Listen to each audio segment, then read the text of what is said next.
அந்த ஊழல் நடைபெற்ற என்னென்ன ஆதாரங்கள் வேணுமோ அதையெல்லாம் நாங்கள் கொடுத்திருக்கின்றோம். இந்த புத்தகத்தில் முழுமையான விவரங்கள் நாங்கள் கொடுத்திருக்கிறோம்.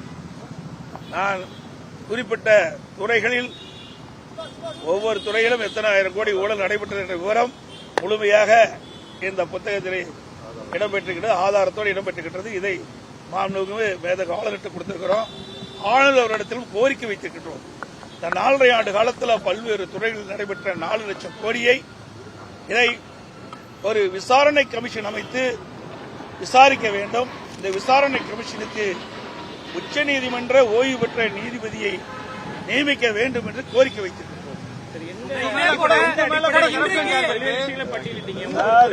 இதுக்கு ஆதாரம் தான் இருக்குது. என்ன அடிப்படையில் ஆதாரத்தோட